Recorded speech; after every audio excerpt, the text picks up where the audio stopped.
Allora, questa è la scopa. L'unica cosa che appunto dico subito è che non rimane in piedi da sola, non si riesce a farla rimanere in piedi. Questo è un po' un handicap. Perché se dobbiamo spostare 2 o 3 sedie o qualche mobile, dobbiamo per forza appoggiarla al muro, e questo viene anche in modo abbastanza difficile perché vedete può cadere.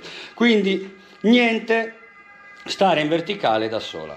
Non abbiamo più il grilletto, quindi non dobbiamo tenere più schiacciato niente, ma i comandi sono perfettamente qua sopra. Quindi accensione, LED che indicano la durata della batteria, modalità eco, modalità automatica, modalità turbo. La stessa cosa ci viene mostrata dal LED eco, automatica e turbo. Come potete vedere, la spazzola si accende grazie ai LED. Ora andiamo a fare la prova della scopa. Allora, questa è la scopa Shark. Non vedo molti peli in terra, quindi ho voluto capire se è un difetto della spazzola della luce LED o se veramente non ci sono, visto che ho un animale domestico. Quindi ora spengo la Shark e accendo l'altra, e in effetti l'altra mi fa vedere molti più peli, perché i LED sono veramente rivolti verso il basso e quindi riesce a farmi vedere maggiormente la presenza di peli. Quindi sulla rivelazione dei peli della Shark ho qualche dubbio, non me li fa vedere molto bene. La sistemazione delle luci LED non è perfettamente combaciante con il pavimento e quindi non mi dà la possibilità di vederli molto bene. Allora, 18 minuti e si è completamente scaricata. Questo è quello che ho aspirato, visto che ho dei, ecco così perfetto, dei peli del cane. 18 minuti a velocità media, quindi non lo so, velocità turbo probabilmente saranno anche 15 minuti. Comunque mi sono spostato fuori perché così vi faccio vedere il modo di aspirazione che ha della base. Quindi una volta appoggiata la scopa sopra la base, in questo modo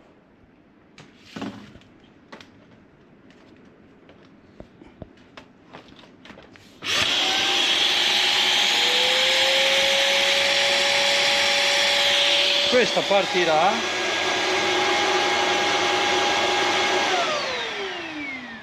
e aspirerà.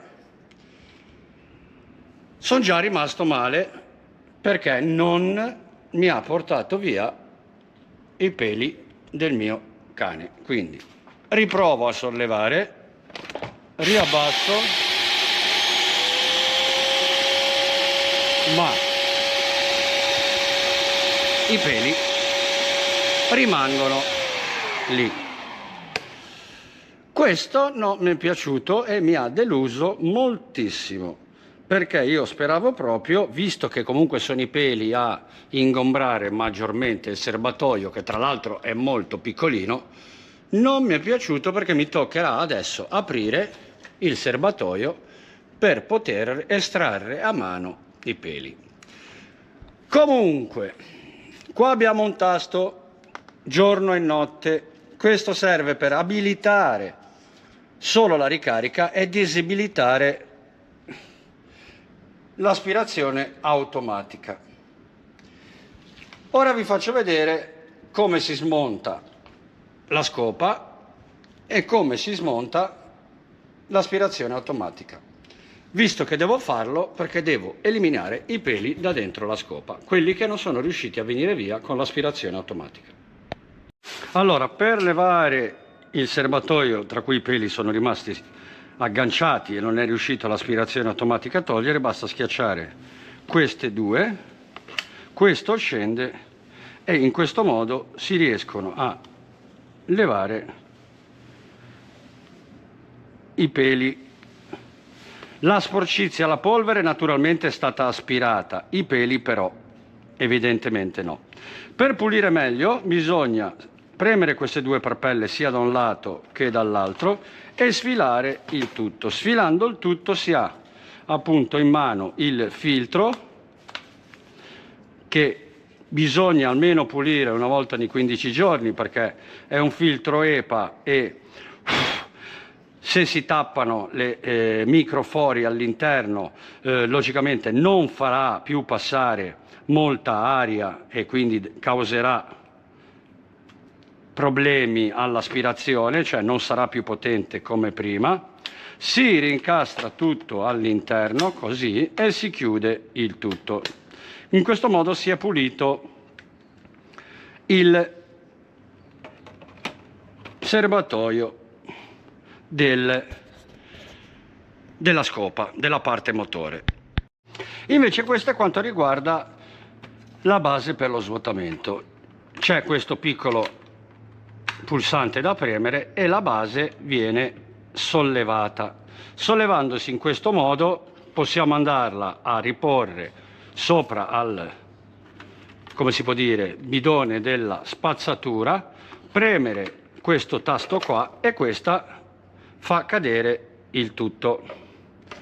È abbastanza capiente, qualche pelo lo trovo all'interno, quindi qualcuno è riuscito ad aspirarne. La manutenzione di questa parte automatica, diciamo, va sempre fatta. Perché? Perché c'è questa spugna, come potete vedere qua, è già impregnata un po' di polvere. Ecco, guardate. In più c'è anche quest'altra spugna che serve per proteggere il motore e per non far filtrare le polverine più sottili che non ritornino in circolo durante la pulizia. Quindi oltre a questi due filtri vi è anche un altro filtro che è quello che impedisce all'ulteriore polvere di entrare in circolo ed è questo. Questo è un altro filtro EPA molto sottile che blocca veramente le particelle di polvere molto sottili. Quindi la manutenzione in qualche modo almeno una volta ogni 15 giorni va fatta, soprattutto per liberare queste spugne, perché quando si tappano troppo diciamo di polvere non garantiscono la massima efficienza in qualità di aspirazione.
Dreck wie verrückt.